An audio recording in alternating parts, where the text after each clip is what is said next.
Welcome back. Glad that you're here. We are building a movie app with the best coding practices and tools. In the last video, we worked on using route-based navigation. In this video, we will add a feature which is requested by many of the subscribers.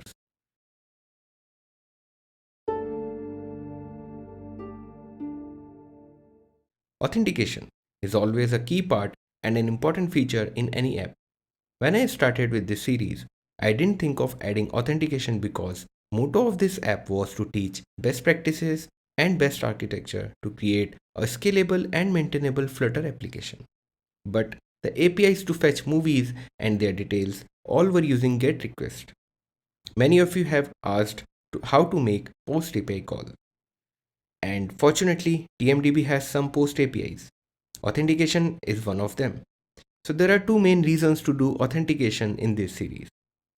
Ability to make post and delete API calls and see the app flow for an already logged in user or not logged in user.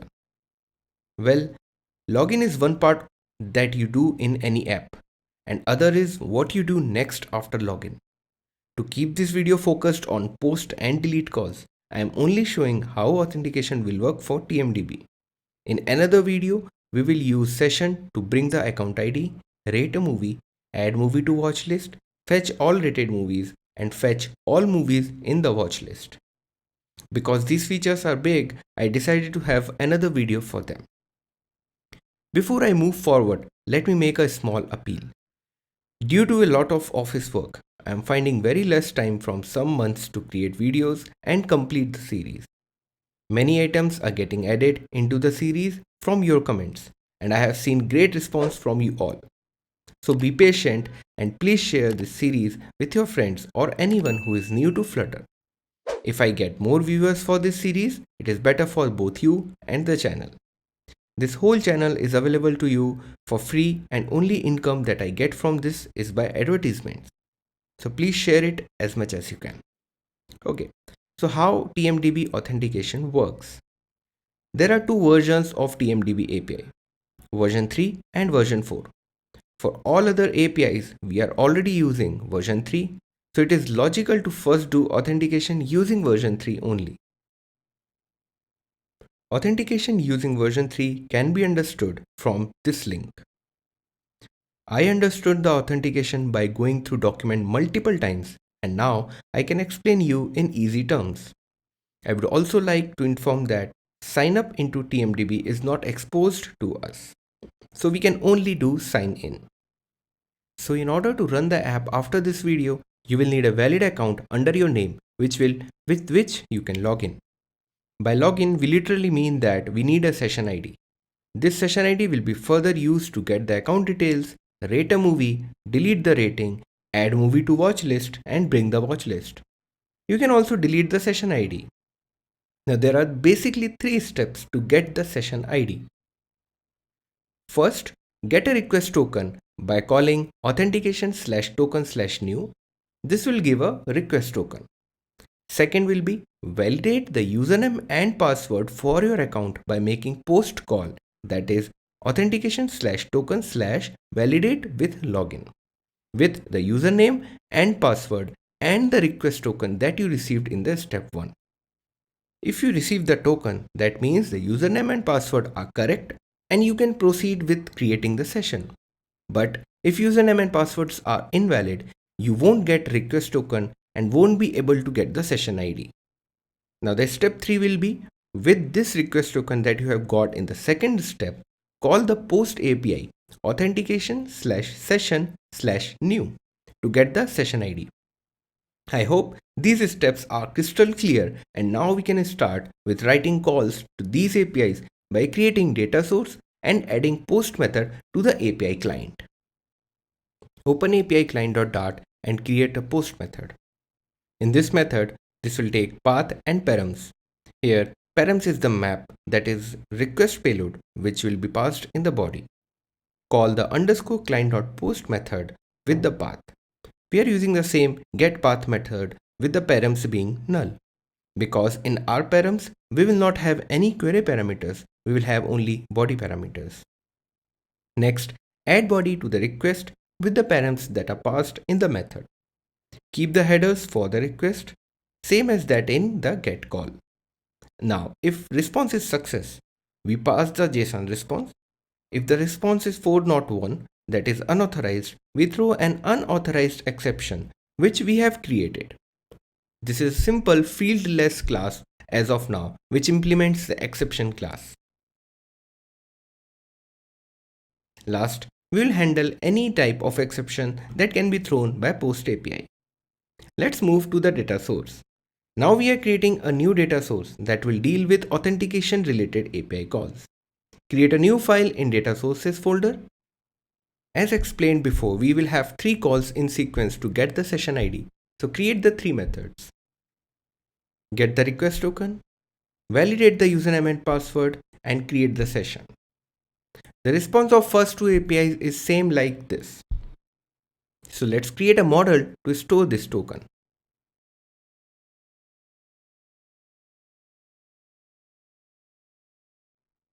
As per the JSON response, we will have 3 fields. So create constructor for the class, create factory method from JSON that will pass the JSON response to the model. Create a toJSON method to use when sending these request token in the second and the third request. We don't need corresponding request token entity for request token model because domain doesn't need to worry about how the session is created. Domain only needs a session ID and getting request token is one of the process to get the session ID. Now let's implement the data source methods. In the same file where the abstract data source class is present, create an implementation class of that. We will need instance of API client to make get API and post API calls in the data source. To get the request token, authentication/token/new is the path and we will pass the response into request token model. Validate with login will have a request body as it will consist of either username, password and request token.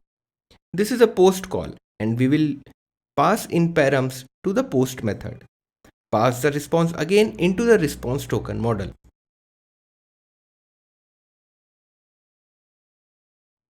Lastly, we will have create session post API call that takes in request token as well. If we skip the step 2, validate with login and try to get the session, we will get session denied error where success will be false. So before returning, we are checking the success. If true, we return true, else null. We'll also handle this null value in the repository layer. So let's move to the repository layer now. We have created method in the data source. Now let's make repository methods. Create a new abstract repository class in domain layer. We will have only 2 methods here as we have majorly login and logout as of now. The login user takes in request body parameters, username and password. The return type will be either error or a boolean success that will mostly be true. We'll also see logout functionality later in this video, so let's just create this method as well, which returns nothing. Let's implement the most important part of this video. We will implement these 2 methods in the implementation class in data layer as usual. This class will take instance of authentication data source in the constructor, as we do in the other repositories. Implement all the methods and create a private method that will fetch the request token. We are keeping this method private because this is an intermediate step. This will return either the app error or the request token model. In the try block, you will call the getRequest method on the data source. If everything goes well, we return with the right object. If there is a network connection failure, we return with left object of error type as network, like we did it in other repositories. Similarly, if something has failed in the API itself, then we return with API type error. In this login user method, call this method now to get the request token. Next, you will work on step 2 and step 3 required to bring the session ID that I explained at the start. Once you get the request token model, you will fetch the right value from either response by using get or else method. We should supply the default value in case the response contains left object instead of right. The default value we keep as null and then we try to invoke the request token from it. If it's null, we return the empty string. Now that we have to make second data source call, add a try block. The body passed to this method contains username and password, but we need to add a request token to the body for second call. So call the second API, validate with login within the body. If request token was empty from first call, this API call still returns success but with empty request token. Call the last API to create session with the latest request token received in the second call. If we receive empty request token in the second call, this API now will give success value as false in the response, and then we are fetching session ID in the authentication remote data source dot create session based on this value. Let's just assume that we always get the session ID. We will handle error in just a moment after this code block. Let's just print the session ID for debugging purpose. Return the right response with the true value. Now the session ID hasn't expired over days for me, but it can. So we don't know about that. So we will keep this session ID in our local database. To make calls like rate a movie, bring rated movies, add to watch list and bring the watch list. All the APIs that require session ID, we will need this. So let's keep it in the Hive DB. Create a new local data source, authentication local data source. For now, we only need one method that will save the session ID in the DB. Implement this method in the implement class, open the box,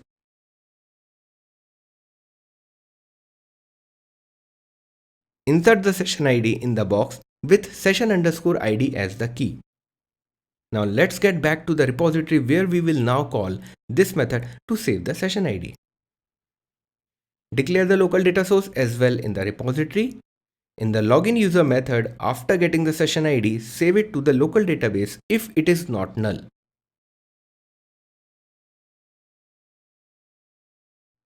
It's a success operation when session is not null, so we can return right object. In default conditions, we will return the left object because only failing condition is that session was denied. Coming to the login use case now. After repository, we will move to use cases. Create a new use case in domain layer. This use case will take in login request params, which we will create in the next code block. This is just a data holder for username and password. Next, you need authentication repository to call the login user. In the call method, call the login user by invoking toJSON method on the login request params object, because we have to send the request payload in the JSON format. Now let's quickly create the data holder as well in the entities folder. This data holder class that takes in username and password and toJSON method to convert object to JSON format. Let's now move to the UI, but before that, if you haven't subscribed to my channel yet, please help the channel by subscribing it. You can also share these videos with your friends, teammates, and anyone who is learning Flutter. Hit the like button if you are liking them.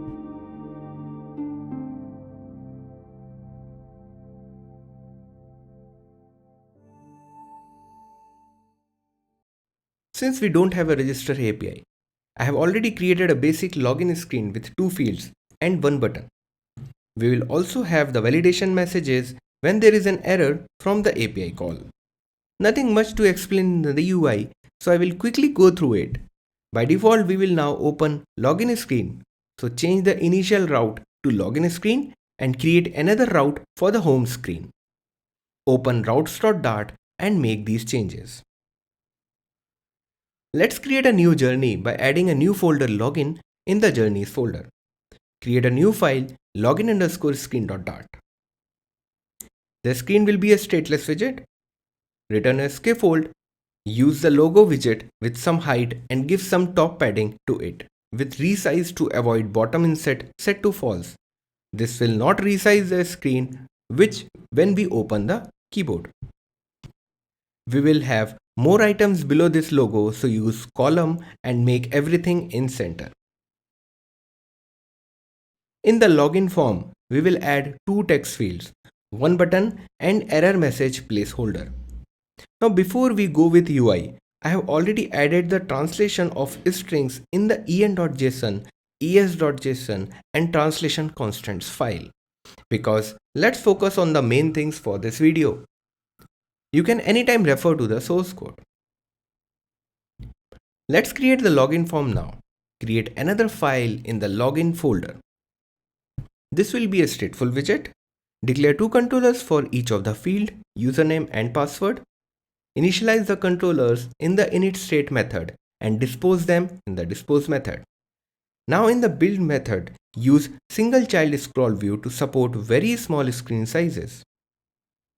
Give some vertical and horizontal padding and use column to put the widgets one below each other. Give a simple message for user to use TMDB credentials. We will now create the label field widget just after this. This widget will take in label, hint text and controller to capture the user text. Below username field, we will have password field, which will also hide the password with a special character. So pass that flag to the widget as well. Now let's work on the label field widget in a separate file.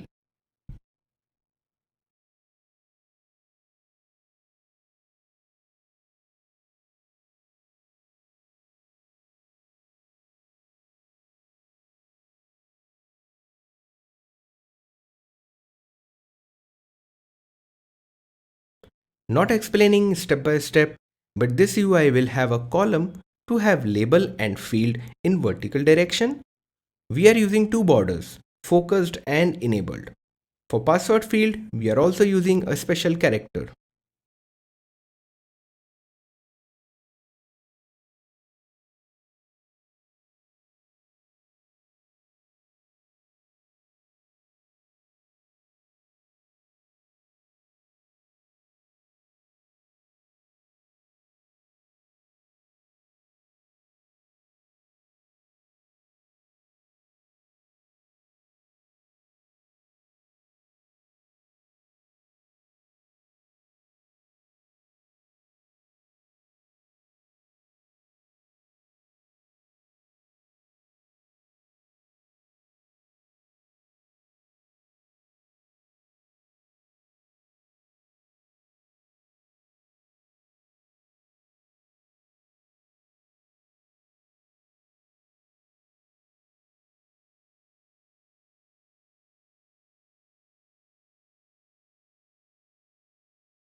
Let's add a button now below the fields.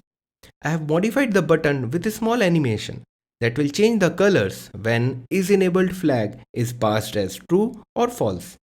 So let's use that button too. Now let's make this button enabled or disabled when the username and password fields are not empty. So for that, you will have to play with the controllers. We will declare this boolean flag, which will be used in the button and will change its value when both the fields have some text. Now add the listener to both the controllers and call setState method whenever we receive the callback. Whenever both fields are not empty, we will make this field as true. And now use the field enable sign in isEnabled parameter. Restart the app and enter some text in both the fields. You will see that the button getting enabled when both the fields are not empty and it is getting disabled when both the fields are empty. Let's now bind everything together. Let's work on block now to handle the sign in, tap events and some intermediate steps when there is an error. Create a new block in the blocks folder named login block. In the login event.dart file, create two events. You will create login initiate event that will be dispatched when sign in button is pressed. This will take in username and password as parameters to make the API call in the block. You will also have logout event that will be dispatched when we want to log out. Now in the login underscore state.dart file, create three more states. The login success will be emitted when we can create the session for the user. The logout success will be emitted when we are able to log the user out. The login error will be emitted when there is an error while logging the user. We will have the error message to display in this case, so declare that field in this state. Now in the login block handle the events. Declare the login user use case in the block and make it a required in the constructor. If the event is login initiate event, you will hit the login user use case with the username and password from the event. Now get the left and right value from either response and yield login success for the right value. If we get a left object, we will create an appropriate message and yield it in the login error state. Create a method that return an appropriate message as per the app error type. Now we have created a data source, repositories, use cases, and block. So we should add the initializations in the getit.dart file as well, like we have done in other videos. Now let's use this block in the proper place. Open movieapp.dart and add the block together with language block. This will come over material app. Now declare the block in the state class, initialize the block from getit in init state method, and dispose the block in the dispose method.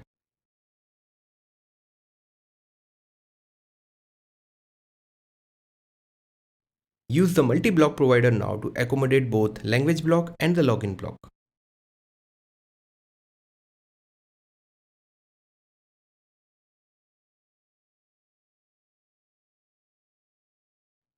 Now handle the login request. Now it's time to hit the API and see how we show error and handle success in the application. Open login form and dispatch the event for login block when button is pressed.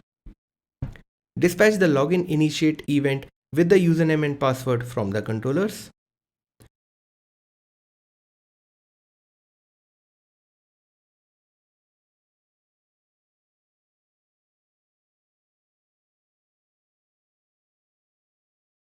Run the app by giving any random username and password. You will receive wrong username password as expected.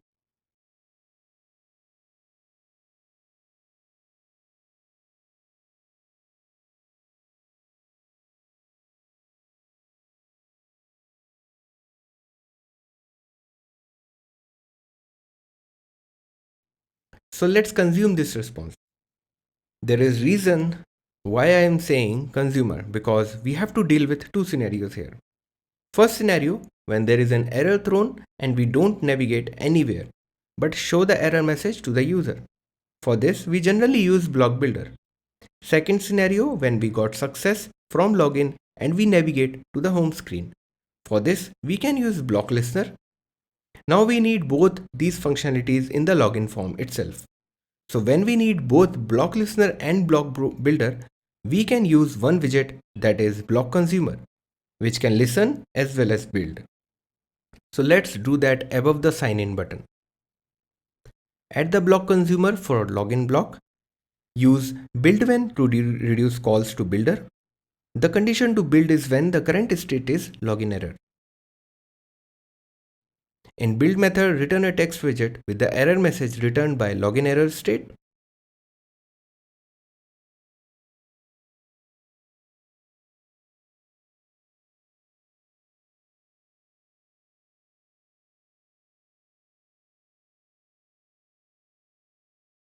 Now when you run the application, you will see error message displayed when there is an error from the API call. Currently we don't have loader in the app, so wait for 1 or 2 videos where we add loader in all the screens when an API is hit. Now use listen when to reduce calls to listener. We only listen when the state is success. In listener, we will navigate to home screen. Here we will use push named and remove until method, because if the user presses back button from home screen, he should not get navigated back to the login screen. So far so good. We are able to get into the application. So let's do the logout functionality. Now we have done login, so let's add the logout item in navigation drawer and add the use case, repository methods, data source method in one go and bind them with the block.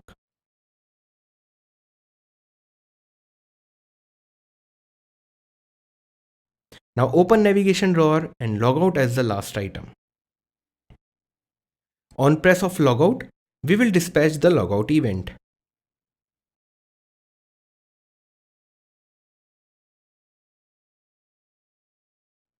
Now let's move to the block. Open login block and add a logout user use case along with the login user use case. We haven't created this use case yet, but just after this block, we are moving to that part. So after declaring and putting in constructor, you will handle the logout event. Here, you will always yield your logout success after the API call. Now let's get back to the navigation drawer to handle this state and navigate user to the login screen. Now wrap the navigation list item with block listener. Only listen when the state is logout success. In the listener, you can again use push named and remove until method to move to the initial screen and exit out of the app when the back is pressed. After this, let's move to the use case repository and data sources. Create a new use case, that is logout user. This use case will return nothing and will take no params. Like login user, this will also use authentication repository. In the call method, we will invoke logout user method, which we will see in the next section. Let's add code in the implementation of logout user method. We haven't created any of the methods yet to delete from local DB or API call to delete the session, but we will now create that. Before that, let's invoke them in the repository. First, we will fetch the session ID from the local database. Make two await calls in one call using feature.wait. By this, they will be called parallelly. If we will parallelly delete session on TMDB API and our local database. To be sure, we will print the session ID from local to debug further. Now since this method returns always success, we will return write object with unit as the object inside write. Let's work on the local database call first for get session ID and delete session ID. In the delete session ID, we will get the box first and delete the session underscore ID key. In the get session ID, we will again get the box and get the value stored in session underscore ID key. Let's make the delete call now in remote data source as well. Now create the abstract method now to delete the session ID. We haven't created yet the delete API call with body in our API client. So let's just add it here. This method will make a delete API call with path and body parameters. After the API call, based on success, true or false, we will return the Boolean value. Now let's work on the API client to address delete API calls in our application. The delete API call is little different from other calls like get, post. Here, the default HTTP client doesn't provide a way to pass body parameters in the call itself. So we first create a request object and attach body and header to it. So open API client, create the delete with body with path and params, create a request object with method passed as delete and path as we do for the get and post methods. Now add the header to the request now, add the body as well to the request, send the request now and get the response from the streamed response.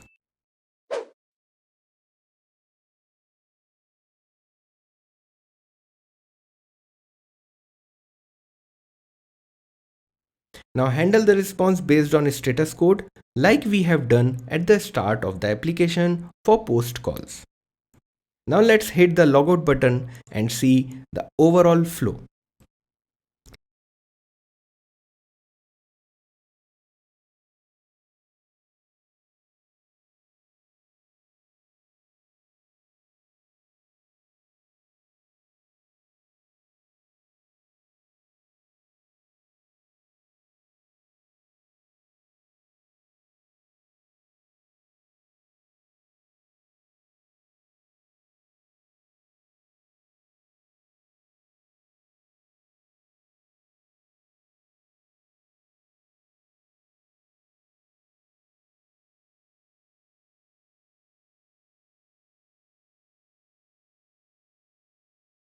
So we are able to log in and log out.